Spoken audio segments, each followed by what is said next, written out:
Se desentendem PP com o jogador Moisés. Jogadores do Grêmio chegam, empurra daqui, empurra dali, fecha o bolo. Confusão, saem os reservas do Grêmio. Expulsão, hein? Pra se meter na confusão. Bruno Cortez deu um soco no jogador do Inter. E o Luciano com o Cuesta. O árbitro só tá olhando, agora vai os jogadores reservas. Moisés bate em Jeromel. Cudê tá indo pra lá também, a passos lentos, mas tá indo. E fechou.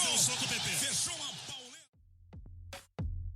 0 gol, 3 bolas na trave, 6 cartões amarelos, 8 expulsões. Assim acabou o primeiro confronto entre Grêmio e Inter em uma Libertadores da América na noite dessa quinta-feira na Arena.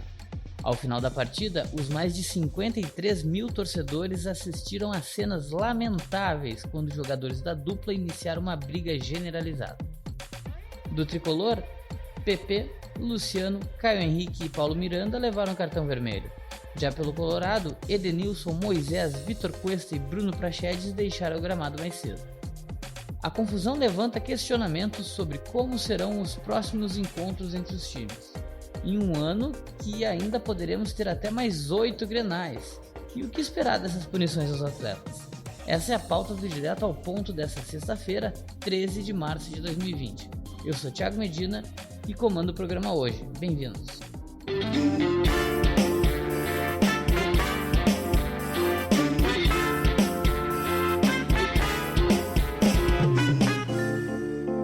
Já ao fim de um Grenal que, apesar do placar zerado, era um bom jogo de futebol, o cronômetro marcava 39 minutos do segundo tempo quando o atacante PP e o lateral Moisés se estranharam em frente ao árbitro auxiliar. Eles deram início ali ao conflito entre os times.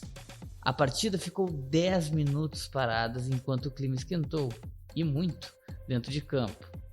Teve direito a trocas de socos, xingamentos e pontapés entre os jogadores, os protagonistas do espetáculo.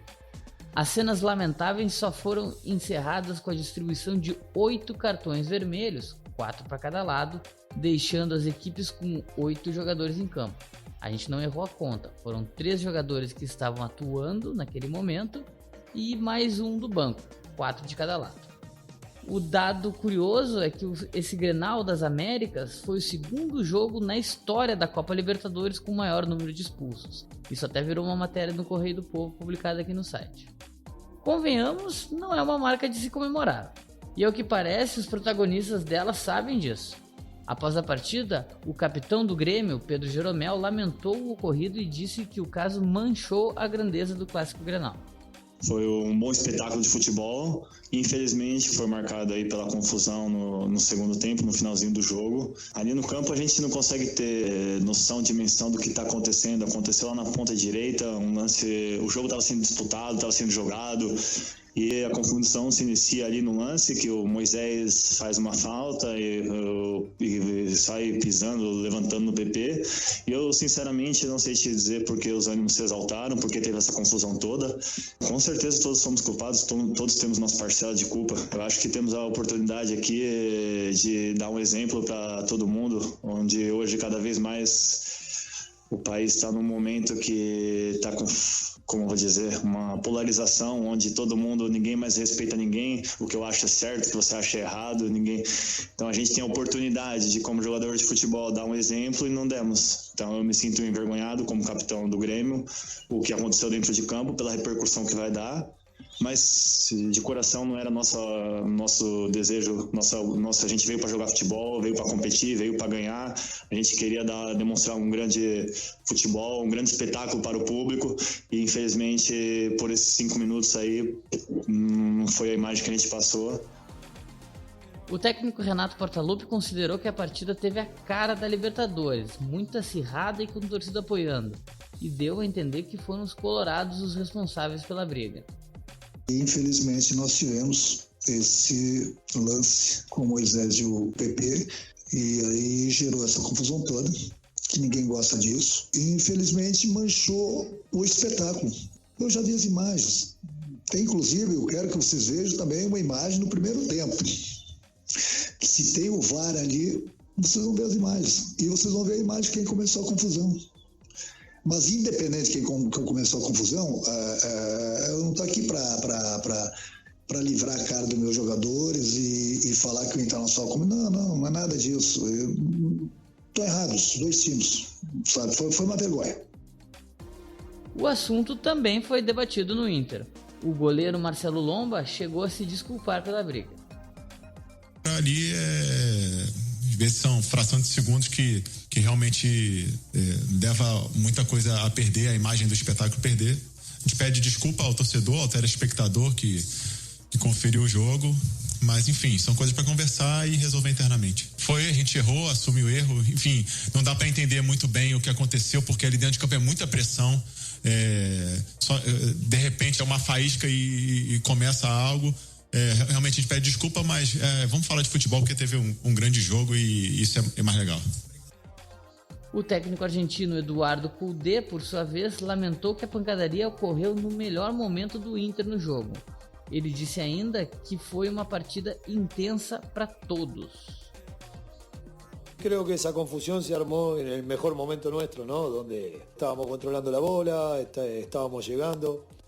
La intensidad con que se vive un partido de esta naturaleza, un clásico, lleva a que alguno se pase un poquito más de vuelta y bueno, realmente en mi carrera la primera vez que me ha tocado terminar con 7 jugadores. Es muy grande el campo para jugar con 7 jugadores, pero bueno, se dio así. La verdad que fue un partido intenso para todos, para los jugadores, para los que estábamos afuera, seguramente para ustedes también. Si te digo que ya estoy pensando de acá a 10 días, te estaría mintiendo, ¿no es cierto? Creo que bueno, que vamos, como bien decís, vamos a tener, y como dijeron algunos de ustedes, muchos clásicos en lo que es el año, y tenemos que prepararnos de la mejor forma. O Tchatcho tá lá pedindo calma. Ele tá saindo. O Renato também, nesse momento, há um comportamento, uma conduta exemplar dos 2 treinadores. Eles estão tentando acalmar os seus jogadores. Não estão conseguindo muito êxito. Mas e agora, como é que fica?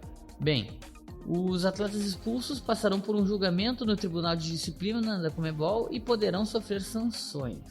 Conforme o Código de Disciplina, em seu artigo 16, que trata da conduta incorreta de jogadores e oficiais, a conduta violenta ou agressão gera suspensão de no mínimo 2 partidas na competição ou por período de tempo específico. O documento também fala sobre, abre aspas, agressão ou menosprezo que seja considerado grave pelos órgãos judiciais, fecha aspas, e da pena de no mínimo 5 jogos. Caberá então ao tribunal decidir qual situação o ocorrido de ontem à noite se encaixa a partir do relatório do delegado e do árbitro da partida. O fato é que, além das punições e das dores de cabeça, tanto para Renato quanto para Cudê escalarem seus times para os próximos compromissos da Libertadores, que, frise-se, não tem data para ocorrer porque o torneio foi suspenso devido ao surto do novo coronavírus, ficou outra questão no ar. Como apaziguar os ânimos entre os 2 times, evitando uma nova escalada de violência e também, num caso mais grave, que ela passe do campo às arquibancadas. Lembrando que podemos ter mais um Grenal nos próximos dias, isso se o gauchão não for suspenso. Comigo aqui no estúdio hoje, o editor de esporte do Correio do Povo, o Carlos Correia, e o repórter da Rádio Guaíba, o Jason Lisboa. Então, meus amigos, como que o clima pode ficar mais calmo ali? Talvez aquela briga, aquela cena de UFC foi um exagero, né? Como é que a gente chega para os próximos jogos calma antes que a coisa descambe para algo que não é legal para o nosso clássico? Eu tô com o presidente Romildo Bolzan Jr., que ontem, depois do jogo, se manifestou, dizendo que ele não acredita que vai ver esse clima tenso no próximo clássico, ou nos próximos clássicos que teremos, porque nós vamos criar esse ambiente, né? Como é que vai ser o reencontro de todo mundo? Eu acredito, Thiago, que nós vamos ter um Grenal tranquilo, só que vai depender de como será tratado até lá. E eu não gostei, por exemplo, da manifestação do Renato. Acho que o Renato, ele ontem, depois do jogo, na entrevista, ele disse que o time dele, se começa uma briga, não pode perder essa briga. E que ele não vai escalar time de freiras pro próximo clássico no Beira-Rio. Eu acho que o Renato erra aí. Coloca mal as palavras nesse momento. Até entendo o que o Renato quer dizer, mas nesse momento extremamente bélico que nós tivemos ontem Eu acho que a postura do Renato tinha que ser outra. E pra ti, Carlos, que tipo de influência essa briga generalizada pode ter para os próximos clássicos? Gostaria de achar que a coisa vai amenizar, mas acho que não. Acho que a única chance é essa questão toda aí do coronavírus e os jogos serem adiados indefinidamente até que a bola de todo mundo dê uma baixada. Qualquer jogo, quando ele é muito repetido, vai aumentando a rivalidade. E o Grenal vai ter o quê? Vão ser pelo menos mais 2. Então vão ser 4 Grenais em pouco menos de um mês. Acaba sendo... Não deveria, mas acaba sendo normal que essa rivalidade vá se acirrando mais e mais e mais. E tem outros aspectos também. Olhando as fotos ontem do jogo, tem uma que tá o Bruno Fux e o Jean-Pierre se encarando. Isso é briga antiga. Isso é briga antiga e de fora de campo. Uma vez, acho que o Bruno Fux, eu não sei quem começou. O Grêmio perdeu algum jogo, eu não lembro se foi do Flamengo ano passado ou se foi a Copinha agora. Mas enfim, teve um desses jogos que o Bruno Fux tirou um sarrinho do Grêmio no Twitter, nas redes sociais, no Twitter, o Jean-Pierre reclamou, respondeu, disse, tu nem joga, alguma coisa assim. Então, assim, não é coisa que começou agora e também não é coisa que vai parar agora. E tem mais um elemento. Por mais que a gente, e quando eu falo a gente, falo de mídia, a gente tente amenizar a coisa, apaziguar os ânimos, tu vai para as redes sociais e os jogadores que mais brigaram são os mais comemorados pelos dois lados. Ontem eu vi um tweet do Índio, que era o Bruno Fux, nessa mesma foto encarando o Jean-Pierre, e a legenda era assim, a base vem forte. Aí é desinteligência, né? A gente não pode fomentar isso. E aí quando eu coloco a gente, nós imprensa, né? Claro que a gente comenta porque isso está nas redes sociais e hoje as redes sociais elas são um parâmetro de comportamento, né? Parece que o que está na rede social hoje se reflete no mundo, na sociedade. Essa briga chegou a me chamar um pouco a atenção, até do tamanho que ela tomou. Confesso que me pegou de surpresa, até porque, todo mundo falava do Grenal, das Américas, havia uma enorme expectativa para esse jogo, talvez até potencializada com esse surto de coronavírus. Foi o último grande jogo em não sei quanto tempo, mas, não sei se vocês concordam comigo, o clima pré-Grenal não foi bélico, foi tranquilo. Nós tivemos 85 minutos de bola rolando e eu não lembro, vocês podem me ajudar, de uma falta extremamente violenta. Nem a própria falta que gerou a confusão toda me pareceu uma falta desproporcional. O estopim todo ele se deu em segundos. E aí se repetiu, a bola volta a rolar, se repete de novo e aí explode. Aí vem todo mundo e briga todo mundo. É impressionante. Tecnicamente o Grenal foi até acima da média dos Grenais, né? Apesar do 0-0. Exatamente. E até dentro de campo, me surpreendeu a postura do Inter. O Inter tá crescendo, tá numa ascendente com o Cudê, né? Se a gente vê do início para o Grenal, do início da Libertadores para ontem, o Inter vem crescendo. E o Grêmio, o Renato, ontem na entrevista, ele foi taxativo. Ele tá esperando o camisa 10. Quando eu falo camisa 10, a posição, né? A figura, né? Porque o Thiago Neves usa 10, mas até agora não tá jogando bem. E eu acho que ele vai apostar tudo no Jean-Pierre para mudar novamente, para voltar a ter o velho Grêmio. Em formatação tática com o Everton aberto pela esquerda. Essa briga ainda vai ter mais consequências futuras quando os jogos forem retomados. Aparentemente, não sei se vocês concordam também, o Inter que sai mais prejudicado, porque o Inter, além dos expulsos, ainda teve jogadores pendurados que estarão fora do próximo jogo. Carlos, qual é a influência dessa briga para uma campanha do Inter na Libertadores? Agora que tem que ver se tem grupo de fato, né? O Inter perdeu jogadores que vinham sendo... Essa mudança do Inter nos últimos jogos, mudança de postura, ela passa muito pela troca de função do Edenilson, né?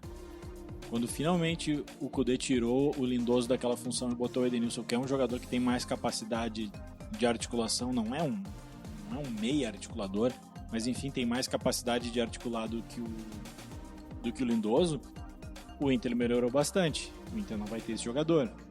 O próprio Marcos Guilherme, que era um cara que dava bastante velocidade ali, também não vai ter. O Grêmio, no caso, assim, perde alternativas. Eu acho que a grande perda do Grêmio é o PP na questão da alternativa, né? O Caio Henrique pode ser substituído pelo Cortez e o Luciano é reserva, né? Então, o que minimiza um pouco a questão pro lado do Inter é que o jogo é aqui, né? Enquanto o Grêmio joga fora. Se bem que o Grêmio joga o que, pelo que se viu até agora, é o adversário mais fraco da chave, que é a Católica. O problema é que a gente não sabe se essas ausências se darão somente para a próxima rodada. Porque pode ir além, né? A gente não sabe o que passa na cabeça dos velhinhos da Conmebol. É bem provável que pegue mais, né? Exatamente. Então, daqui a pouco pode perder para a próxima rodada, mas pode perder para mais. E aí sim, porque para um jogo, no caso do Inter, por exemplo, América de Cali, mesmo cheio de desfalques, vai jogar no Beira-Rio. Quem pegar 2 jogos tá fora do próximo Grenal. É verdade. É verdade. Quem pegar 2 jogos tá fora. Porque a rodada ela não é espelhada como era antigamente. Os próximos jogos o Inter pega o América aqui, o Grêmio pega a Católica lá, depois é o Grenal do Beira-Rio. Sabe-se lá quando. A gente não sabe quando, mas então esse é o grande ponto, porque o tamanho desse prejuízo nem o Eduardo Cudê sabe. Ontem ele falou depois do jogo.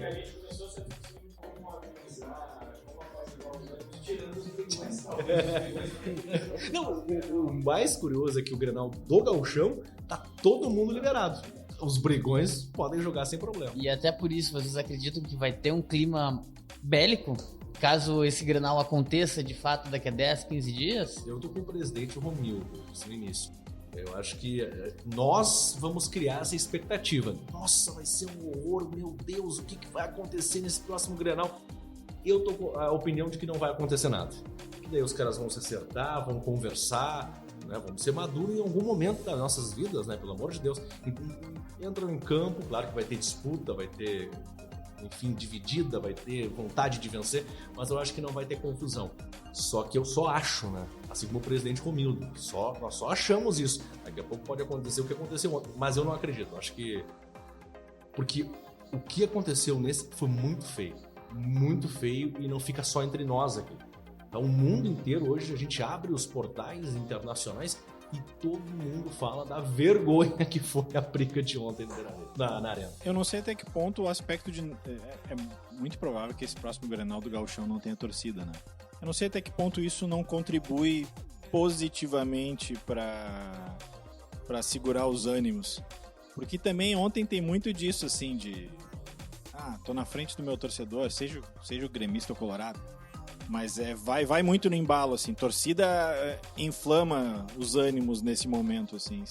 Imagina, o Marcelo Lomba ainda falou logo após o jogo, ele disse que nem eu entendi o que aconteceu direito, e aí ele citou que era um ambiente de muita pressão e às vezes uma faísca descamba com ele. A gente olha as imagens, o Marcelo Lomba pra separar os brigões, ele pega os caras pelo pescoço. Eu nunca vi disso, ele puxa os caras pelo pescoço e fala, tá tudo bem. O mais engraçado é que o lance, eu acho que quem começou a confusão toda foi o Moisés ali, mas ao mesmo tempo eu acho que a confusão ia parar por ali. O Moisés ia ficar aquela encarada, ele e o PP iam ficar se encarando ali. O problema é quando chega a turma do Deixa Disso. E aí chega o Deixa Disso e chega o Deixa Disso do outro lado e já chega peitando e aí já era. E aí tinha 2 Deixa Disso segurando o pescoço do outro Deixa Disso. Eu confesso pra vocês que eu concordo com a confusão entre PP e Moisés.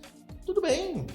Aí o Moisés e o PP levantam, aí tem aquela encarada, mas aí vem o Edenilson, não sei da onde. O Edenilson e o Luciano é que deram inflamar. Exatamente, os dois se agarram ali. Esse é o ponto que eu gostaria que eles explicassem o que aconteceu. Porque, claro, Moisés e PP se enalfinharam, se peitaram, mas isso aí a gente já viu 1 milhão de vezes. Do jogo. O lance do Moisés e do PP era um lance para amarelo. Era só, tipo, vou colocar minha testa na tua. Não deve, né? Porque na época de coronavírus não deve ter tanta proximidade assim. Mas enfim, se aproximaram ali, mas ficou naquela ali. Aí quando chegou a turma do Deixa Disso, dando peitaço em todo mundo, perdeu-se o controle de tudo. Enfim, poderíamos falar mais de futebol. Estamos falando sobre brigas. Mas eu acho que é importante a gente falar de futebol. Vamos falar mais de futebol. Vamos tentar esquecer essa briga. Cenas dos próximos capítulos. O Direto ao Ponto dessa sexta-feira teve a produção de Eric Halp, além da participação de Jason Lisboa, da Rádio Guaíba, e de Carlos Corrêa, editor de esportes aqui do Correio do Povo. A edição do episódio de hoje ficou por conta do Israel Mesquita. A gente volta na segunda-feira, um ótimo fim de semana.